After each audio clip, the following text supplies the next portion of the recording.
ఈ రకంగా అంటే ఇప్పుడు రాజకీయం అంటే ఇప్పుడు ఉన్న అధికారులు ఇప్పుడు ఎవరైతే నాయకులు ఉంటారో వీళ్ళు విమర్శించుకోవడమే కాకుండా హ్మ్. వ్యక్తిగతంగా కూడా ఎందుకని వాళ్ళ కుటుంబాలను విమర్శించడం గానీ, లేదంటే వాళ్ళ కుటుంబ సభ్యులను విమర్శించడం గానీ, వాళ్ళని తీసుకొచ్చి డీఫేమ్ చేయడం గానీ ఎందుకని చేస్తున్నారు? అంటే నేను ఇరువైపులు అడుగుతున్నాను. ఏం లేదు. ఇప్పుడు 'పవన్ కళ్యాణ్' గారు ఇంతకుముందు ప్రతిపక్షంలో ఉన్నప్పుడు ఇప్పుడంటే కాదులే. అంతకుముందు వీళ్ళు అధికార పక్షంలో ఉన్నప్పుడు వైఎస్ఆర్‌సీపీ వాళ్ళు అధికార పక్షంలో ఉన్నప్పుడు 'పవన్ కళ్యాణ్' గారిని ఎన్ని మాటలన్నారండి? ఆయన అనడమే కాదు 3 పెళ్ళిళ్ళు అని చెప్పేసి ముఖ్యమంత్రితో దత్తపుత్రుడు అని సహా చెప్పాను. అవును. ముఖ్యమంత్రి అప్పుడు వైఎస్ఆర్‌సీపీ జగన్మోహన్ రెడ్డితో సహా హ్మ్. విచ్చలవిడిగా స్టేజ్ మీదుగా నేను ఒక ముఖ్యమంత్రి హోదాలో ఉన్నాను. నేను ఒక ముఖ్యమంత్రి స్థాయిలో ఇలా మాట్లాడకూడదని కొంచెం కూడా ఇంగిత జ్ఞానం లేకుండా హ్మ్. 3 పెళ్ళిళ్ళు, 4 పెళ్ళిళ్ళు అవసరమా అండి?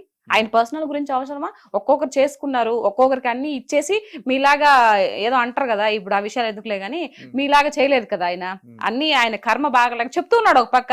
నా కర్మ, నా టైం బాగలేక నేను అంత ఆస్తులన్నీ ఇచ్చేసుకొని, ఒక్కొక్కరు క్లియర్ చేసుకొని నేను ఇది చేసుకున్నానని చెప్తున్నాడు. మరి పదే అరిగిపోయిన టేప్ రికార్డ్ లాగా ఎన్ని సార్లు ఎన్ని మాటలన్నారు. హ్మ్. పోనీ ఈయన అనేది కాకుండా మళ్ళా వాళ్ళ అనుచరులతో ఇప్పుడు బోరగడ్డ అనిల్ గాని అవునండి. ఇట్లాంటి వాళ్ళంతా శ్రీరెడ్డి గాని సెకన్ ఇస్తే నాకు లేపేస్తాను అబ్బా కొడుకుల్ని ఎవరు మాగజైన్‌లో ఇచ్చాను.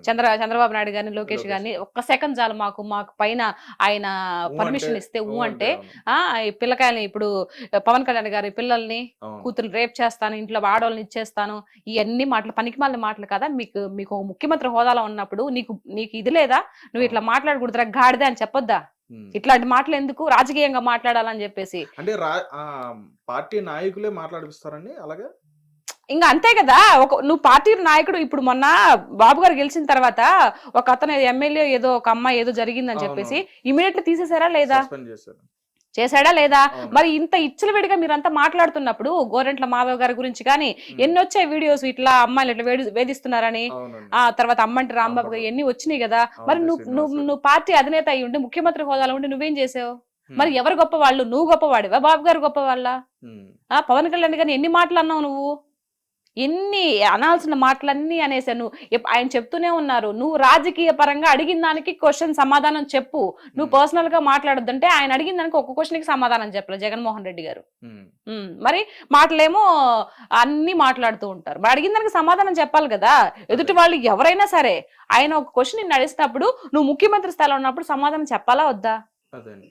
అయితే ఇక్కడ వాళ్ళు మాట్లాడే ఏ మాటలైనా చూసుకుంటే, వాళ్ళు ఏదైతే విమర్శలు చేయడం గాని, లేదంటే వాళ్ళు ప్రెస్ మీట్‌లో మాట్లాడడం గాని, ఏది చూసినా గాని, యువతల వైపు నాయకుల్ని ఏదో నిజంగా వాళ్ళ నుంచి నిజంగా నష్టపోయిన వ్యక్తులు ఎవరైతే ఎలా అయితే మాట్లాడతారో, వాళ్ళు కుటుంబాన్ని గాని, లేతే వాళ్ళని గాని, వాళ్ళ జీవితాన్ని గాని, లేతే వాళ్ళ లైఫ్‌ని గాని నష్టపోయిన వ్యక్తులు ఎలా మాట్లాడతారో, ఆ విధంగా మాట్లాడే విధంగా వాళ్ళు వాయిస్ అనేది ఇవ్వడం జరిగింది. ఉమ్, పర్సన్ చూసుకుంటే పోసాని కృష్ణమురళి గారు గాని, ఉమ్. ఆయన మరీ అంటే ఆయన నిజంగా ఏదో కోల్పోయినట్టుగానే మాట్లాడినట్టుగా ఆయన మాట్లాడతాడు. మరి ఎందుకని అలా మాట్లాడతారు? అంటే ఏం ఏం జరిగింది? లేదు డబ్బు గురించండి డబ్బు కోసమే ఇదంతా ఆ! ఇదిగో నేను ఈ విధంగా పెద్ద దుమ్ము ఎదవ మొన్న చూశానండి నేను హ్మ్. ఒరే పవన్ కళ్యాణ్ నువ్వు ఒక వెదవి నువ్వు ఒక సన్నాసివి అవసరమా ఇప్పుడు పవన్ కళ్యాణ్ గారు ఏం చేశారు అంటే తల్లిని గూడా తీసుకొచ్చి అందులో తిట్టాల్సిన పొలసాని గారు ఏం హ్మ్. చేశారు పవన్ కళ్యాణ్ గారు ఒక హీరోగా ఉంటేనే కదా నువ్వు చాలా మూవీస్ చేసావు ఎవరైనా కూడా హీరోలు ఉంటేనే కదా కింద సపోర్టింగ్ అవును. ఆర్టిస్ట్ వస్తారు మా బోటి వాళ్ళు హ్మ్. మరి ఎందుకు అంత దుర్భాషలాడడం అవసరం ఏముంది అంటే వాళ్ళు ఇచ్చే నోట్ల కోసం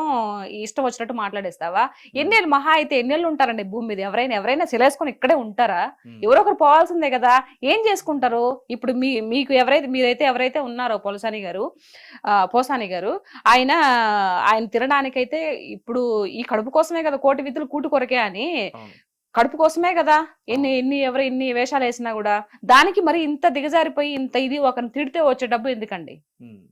నోటుకొచ్చినట్టు మాట్లాడి ఆయన ఎన్ని మాట్లాడి పవన్ కళ్యాణ్ గారిని హ్మ్. మరి అది తప్పు కదా మరి మీరు మందలించాలి కదా మాట్లాడకూడదు అని చెప్పేసి ఇవంతా కావాలని చేసిందని మీకు అర్థం కావట్లేదా డబ్బుల హ్మ్. గురించి తీసుకొని ఎవరు ఎందుకు మాట్లాడతారు ఏ లాభం లేకుండా ఎందుకు మాట్లాడతారు నేను మాట్లాడుతున్నా నేను ఒక్క పైసా ఆశించకుండా కూటమి ప్రభుత్వం నుంచి నేను ఏ పార్టీ అని ఎప్పుడు చెప్పలేదు ఇప్పటి వరకు నేను డిక్లరేషన్ ఇవ్వలేదు హ్మ్. నేను మాట్లాడుతున్నానంటే నాకు ఏదైతే ఇంతకు ముందు ప్రభుత్వం ఆంధ్ర రాష్ట్రంలో 5 ఏళ్ళుగా చూశాను కాబట్టి అది ఒక బాధతో నేను మాట్లాడుతున్నా ప్రజల్లో ఒకదానిలాగా మాట్లాడుతున్నా నేను ఏ హ్మ్. పార్టీకి సపోర్ట్ గా మాట్లాడడంలా ఓకే. అంటే చాలా మంది గూడా అనుకున్నారు ఈవిడకి ఆ ప్యాకేజ్ వస్తుంది ప్యాకేజ్ ఈవిడకి. ఎక్కడి నుంచి వస్తుందండి హ్మ్. నాకు అసలు నిజంగా అట్లాంటిది ఒకటి ఉంది కూడా అని కూడా తెలియదు నాకు మరి హ్మ్. ఎవరిస్తారు ప్యాకేజీ ఆయన ధైర్యంగా మాట్లాడడం లేదా మీరు రాజకీయ పరంగా మాట్లాడండి ప్రజలకి ప్రజలకు ఏదైనా అన్యాయం జరిగితే మాట్లాడండి.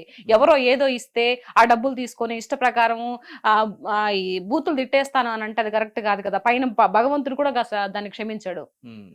రైట్. అంటే రాజకీయాల్లోకి వచ్చిన తర్వాత చాలా వరకు అందులో ఉండి అనుభవించిన తర్వాత రాజకీయం అంటే అసలు అక్కడ ఏం జరుగుతుంది ఏంటి, నిజంగానే మన ప్రభుత్వం చేస్తుందో చేయట్లా, అంటే ఏ ప్రభుత్వం అయినా సరే మన ప్రభుత్వం మంచి చేస్తుందా లేదా అని చెప్పని ఇది అన్ని కూడా ఆలోచించుకుని చాలా మంది కూడా ముందుకు వచ్చి మాట్లాడడం జరుగుతుంది. అయితే రీసెంట్ డేస్ లో ఏంటంటే అంటే ఎలక్షన్స్ ముందు రావడం జరిగింది శ్యామలా గారు, కానీ ఈవిడ రావడం జరిగింది. ఆవిడ ద్వారాన అయితే మాత్రం ఏ విధంగా ఉందో అందరం కూడా చూసాం.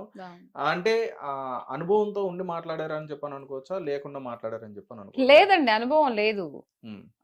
అనుభవం లేదు ఆవిడకి. ఏదో పర్సనల్ ఇష్యూస్ ఏదో కొంచెం సేవ్ చేసినారో ఏమో మరి. ఇప్పుడు ఆ రోజు పిట్టకథతో ముందుకొచ్చింది ఏదో కథ చెప్పి, ఆ కథతో కొంచెం ఇదైపోయింది. ఇదైన తర్వాత అబ్బా మా జగన్ అనుకో ఉంటాడు, ఈ అమ్మాయి ఇలా ఇంత వైరల్ అయిపోయింది కదా, నా పార్టీకి ఏదన్నా పెట్టుకుంటారు ఏమన్నా యూజ్ అవుతుందేమో అని చెప్పేసి ఇప్పుడు అధికార పార్టీ ఏదో ఇచ్చారు కదా ఆవిడకి, ఏదో ప్రతినిధిగా ఇచ్చారు కదా. సో ఇచ్చారు కానీ సేమ్ ఈ దిక్కుమాల సంత అంతా ఇంతేనండి, అని సేపటికి స్క్రిప్ట్ చూడడమే. ఒక మనిషి మంచి పనులు చేస్తే స్క్రిప్ట్ చూడడం అవసరం లే. ఆల్రెడీ ఏదన్నా ఒక పేపర్ చూసినప్పుడు లేదంటే న్యూస్ లో విన్నప్పుడు ఆల్రెడీ ఉండిపోతాయి. ఇప్పుడు నేను ఏం స్క్రిప్ట్ చూసి మాట్లాడుతున్నానా? అందులో స్క్రిప్ట్ చూడకుండా మాట్లాడే వాళ్ళు ఎవరైనా ఉన్నారంటారు? అంటే మీరు అంటున్నారు కదా స్క్రిప్ట్ చూసి మాట్లాడతారండి, ఎవరు ఎవరైనా స్క్రిప్ట్ చూడకుండా మాట్లాడే ఎవరు లేరుగా, అందరూ చూసి మాట్లాడేవాళ్ళు కదా. అవునా? నాకు తెలిసి మేబీ మా రోజక్క అనుకుంటా. మా రోజక్క బాగా మాట్లాడుతుంది, తిట్టడంలో బాగా మాట్లాడుతుంది. హ్యాట్సాప్ రోజక్క నీకు. కొంచెం పర్లా, రోజక్కకి టాలెంట్ ఉంది, రాజకీయ పరంగా కోట్లాడే ఇది ఉంది. కానీ బట్ ఆవిడ ఆ యొక్క పదజాలం ఏదైతే ఉందో అబద్ధాన్ని కూడా నిజంగా చేసి చెప్పి ఇది చేస్తుంది కదా, ఆ టాలెంట్ ఉంది. కానీ బట్ అలాంటి రాజకీయంలో పనికిరావు. ఏదైనా వాస్తవాలు మాట్లాడాలా, వాస్తవాలు ఏదైనా మిస్టేక్ జరిగినప్పటికీ దాన్ని చాలా ఇదిగా చెప్పుకోవాలా. అంతేగాని నోటుకొచ్చినట్టు నీకు గాడిదకి వచ్చినట్టు 20-50 ఏళ్ళు వచ్చుండే ఇట్లాంటి మాటలు మాట్లాడకూడదు. నాకు అవన్నీ వింటుంటే, పవన్ కళ్యాణ్ గారు అన్ని మాటలన్నీ వింటుంటే నిజంగా భలే కోపం వస్తుందండి ఆవిడని చూస్తే. పర్సనల్ గా ఆవిడంటే నాకేం ఇది లేదు, కానీ బట్ ఇలాంటి మాటలన్నీ ఎందుకు మాట్లాడతారు అక్క? మీరు మంచి ఇదిలో ఉన్నారు, మంచి ఎమ్మెల్యేగా ఎంపీగా గెలిచి ప్రజలకి మీరు సేవ చేశారు. అట్లాంటప్పుడు హుందాతనంగా మాట్లాడిన జగన్మోహన్ రెడ్డి గారికి కూడా అట్లా అనిపిస్తుంది నాకు కొన్నిసార్లు.